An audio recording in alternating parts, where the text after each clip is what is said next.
Young Souls is the latest first on Stadia title to be released. It's a 2D brawler with RPG mechanics and a very strong narrative. It's a title that's starting to get some attention from a lot of people within the community, and for good reason, because the game is surprisingly good. So much so that you're starting to see those articles out there that really focus on the negative titles, such as, hey, you now have a reason to boot up Stadia once again. So what makes this game so special? Well, first off, let me begin with the most obvious answer. Its presentation and art style are pretty top notch. Everything from the characters to the background and the world itself just happens to have a lot of personality. And then comes the story, which I find incredibly engaging at this point in time. While it isn't for everyone, as a heads up, there is a fair bit of swearing in the game, I find it to still be written really well. And that's not always the case. Usually when I see games that use a lot of swearing in their text, I tend to be thrown off and it tends to really not be my type of game. It's just one of those things that typically gets placed in video games to make it seem more mature than it is, but for some reason it works really well with this game and the two characters who are usually the ones doing it. Now, I don't really want to spoil too much, but I do want to give you a quick rundown on what's going on within the world of Young Souls. The two main characters at hand and the ones you'll be playing are Jen and Tristan.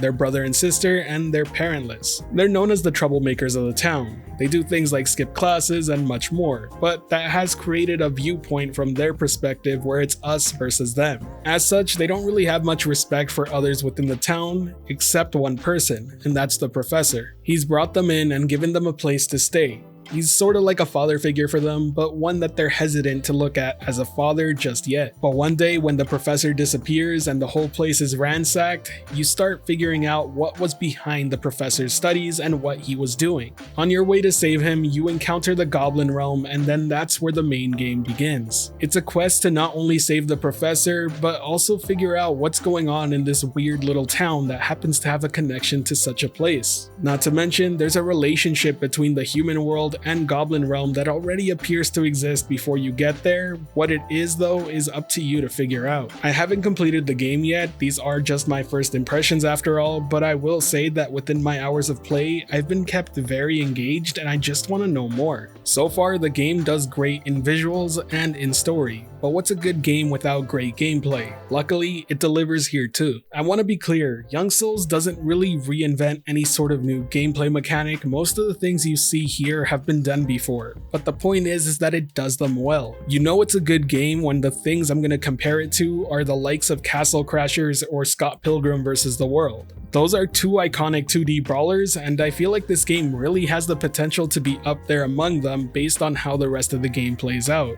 In terms of combat mechanics, all the staples are here. The ability to attack, use magic, use items, skills, block, deflect, dodge roll, they're all here. The game does support 2-player local multiplayer, so you can play with a friend, but if you play solo, then you can swap between the characters one at a time. The fighting itself feels very Castle Crashers to me, in that sense that it feels really good. I also will say that the boss fights that do happen can be quite challenging. I know I've gone down a few times myself, but I will note that there are easier difficulty settings also listed for those who would prefer an easier playthrough. The next part of the gameplay I want to touch on are the RPG mechanics, and I have to say this is kinda like Persona Light. Most of it takes place within the human world. You can go to town, go to the gym, buff up some stats for each of your characters, buy gear, sell gear, and more. There's also plenty of NPCs around the town for you to talk to, and sometimes when you talk to them, you actually have a dialogue tree of choices to make. Now, I can't say how much of an influence those NPCs will have in the game. I doubt it's anywhere near the impact of a game like Persona, but it's a very cool touch and it just makes the world feel more alive. When you buy equipment, you typically can't use Goblin Gold to shop at a store, so you go to the local pawn shop, sell some of the equipment you've gathered from the Goblin Realm there, and then use the cash to buy equipment at the human world stores. The game does a great and solid job of making sure you have a reason to go to town, and honestly speaking, I actually really enjoy that portion of the game because once again, the world just seems really well built. All in all, I'm here to tell you that my first impressions of Young Souls have been nothing but positive. It's an incredibly engaging game so far, and I think it's one of the best Stadia titles to release in a long time. If you're at all interested in this style of game, I'd highly recommend you give it a shot and try it for yourself because you may be just as surprised as I was. But I'll tell you what won't surprise surprise me is when this game ends up releasing on other platforms and we start hearing more of a buzz about it. Till then, you should try and enjoy it on Stadia if you're already playing on the platform. And if you're not, maybe give it a shot anyways. It runs wonderfully here, and I doubt you'll have any issues playing this style of game on there. Either way, that wraps up my first impressions. Let me know yours down in the comment section below. If you enjoyed today's video or found it helpful at all, be sure to hit that like button as it really does help the channel out, and if you're wanting more content like this, be sure to subscribe and hit that notification bell as well. Thanks for watching the video. This has been The Virtual Cloud, giving you the latest and greatest on everything cloud gaming and VR related, and until next time, I'll catch you in the clouds.